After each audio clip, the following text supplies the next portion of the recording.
So watch this video real quick and I'm gonna do a reaction. If there's one thing I know for certain, if you are around your friend and you get the smallest inkling, the smallest, like this big, that they are not your friend, they are not your friend. And you need to get out of there immediately. Like, you don't need to make excuses for them. Hold up. You don't need to... The problem I have with what she's saying, and I've already seen the whole thing, so I agree pretty much with what she's saying. But the problem I have with what she's saying is you gotta be very careful of having a small inkling that somebody is not your friend and then dropping them, because it could be your rejection talking. Let's keep watching. Ask other people about their opinion or anything else. They are just not your friend. And you need to save yourself before it's too late. I promise. I would tell you a joke, but I'd never tell you a what? Exactly.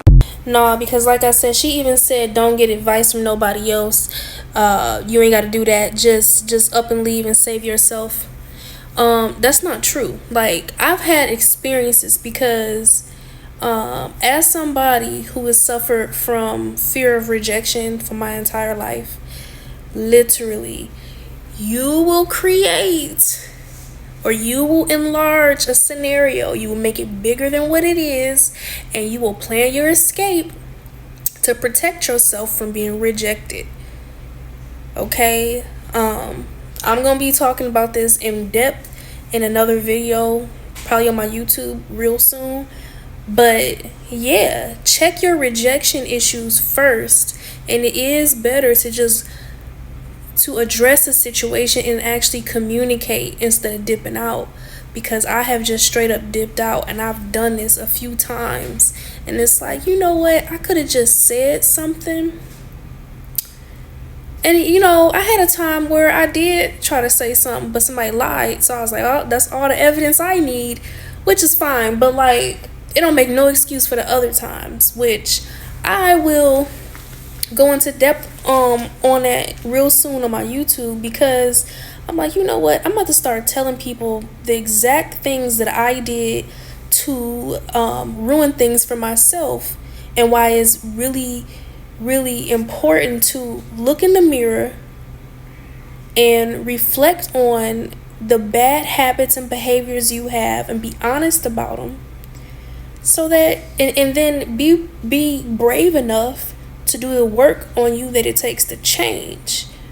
So yeah, I'm about to be talking in depth about things that I've experienced, and one of them is rejection, fear of rejection in the area of friendships. So this video is a really good example of how you can swear up and down that you got an inkling, and you know good, you like, I know they not my friend, I know they violating, and really it could be a misunderstanding, and you trying to avoid somebody hurting you and leaving you hanging, leaving you high and dry, abandoning you.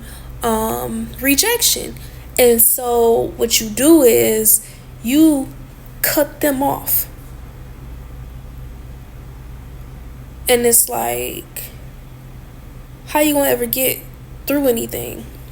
Now, don't get me wrong, because like I said, I still agree with her video, because there's people that typically you get a bad feeling about, you like, nah, something ain't right about their character, and you end up being right. But you kind of need to test the spirit more. You need to ask questions. That's all I'm saying. But yeah, I'm gonna be making a video on how rejection, fear of rejection, can affect you negatively in different areas of your life. And I don't know if I'm gonna do one big video, or I'm gonna just do, okay, rejection, how rejection affects you in your family, how rejection affects you with friends, in career, in self-esteem, things like that. I think I'm gonna break it into separate videos and do it like that.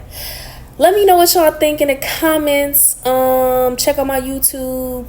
I dropped a video on trying to be on having problems and issues with perfectionism. So Check that out. It's on YouTube. I'll talk to y'all later.